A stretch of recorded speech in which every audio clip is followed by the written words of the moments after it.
You know, through the miracle, if you will, of movies, you can die and then come out with a film half a year later. Cinematic class is about to begin, and your professor is it.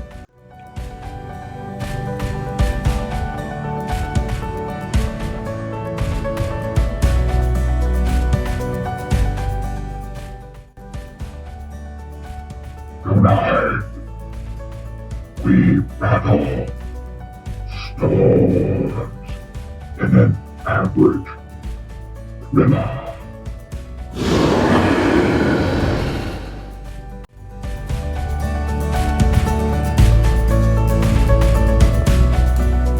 Greetings, salutations, and other sundry affair.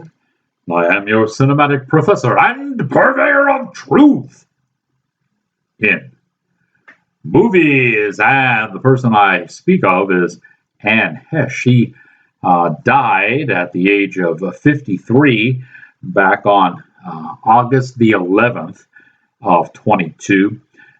She died as a result of injuries received during a very bad car crash. But she is the star of this movie just being released. And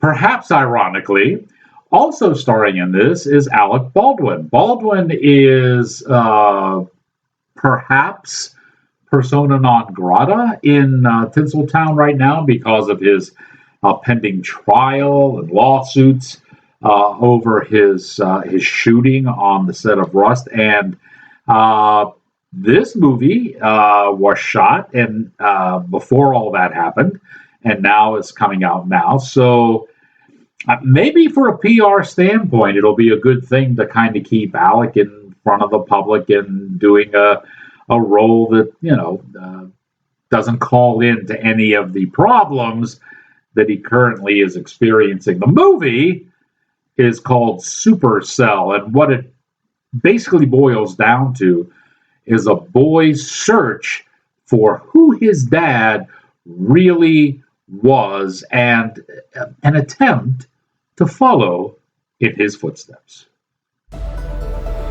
Ladies and gentlemen, stay tight as a group, and when I say we go, we go. We're getting closer to the heat than any other tour company. Let's go! Everybody in the van!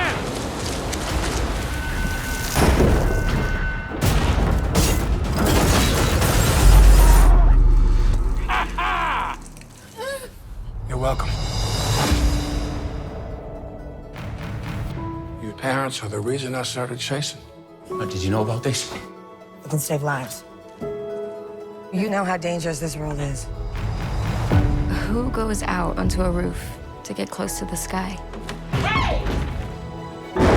So you thought it would be a good idea to turn this thing on and see what happens? That's what Dad did. Just get me within range. You came to be a storm chaser, just like your dad. William, wait. He's not here, is he? Well, let me come with. I can help. Rule number one, always make sure you got at least a half a tank of gas. Rule number two, make sure you got an escape. So what's rule number three? Never get caught in the bear's cage. We need a shelter now.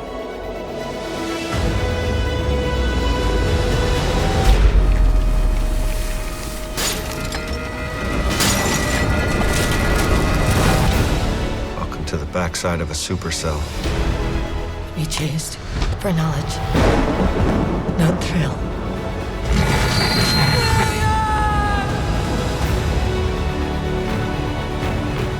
Get out of there now! Buckle up. We're going to war.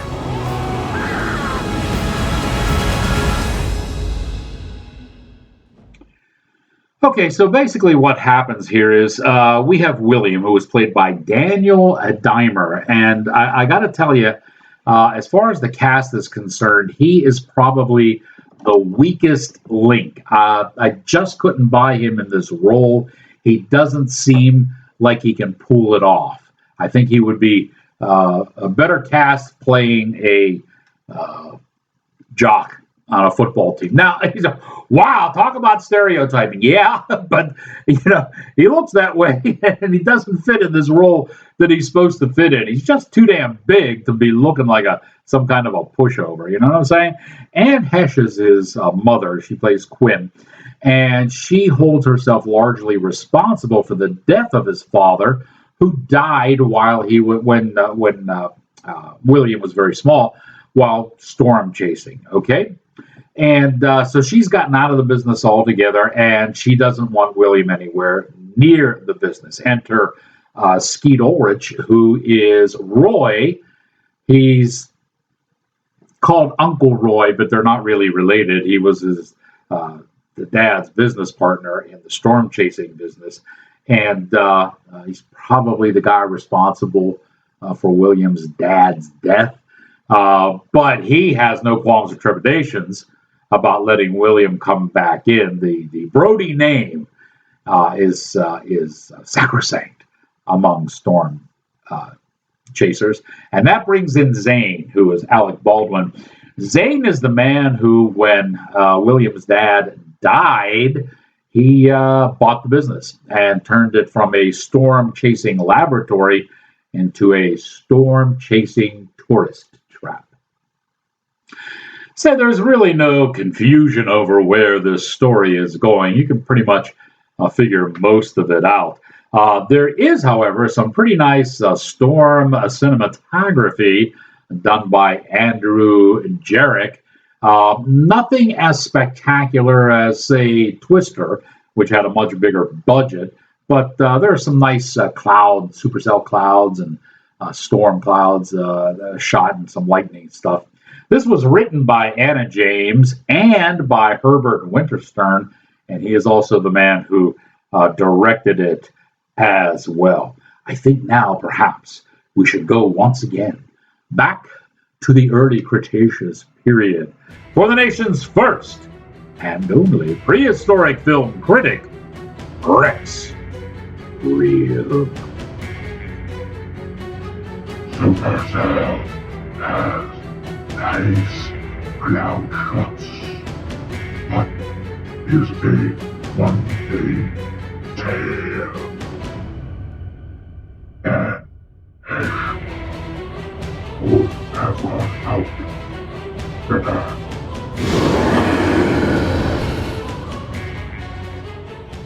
Supercell is put out by Saban Films, and as I said, it's largely predictable. You've kind of seen this before, and you kind of know where it's going to go. Little boy is finally going to find his destiny and eventually be saved by mom. These things are going to happen. This thing was edited by R.J. Hanna, and I think R.J. could have been a little more judicious in cutting. This movie is probably a good 20 minutes too long and needed to be trimmed to be a more tight and concise and palatable film. We're going to give it a fair to middling, maybe C minus for a grade. And now that you have learned what you have learned, here it is.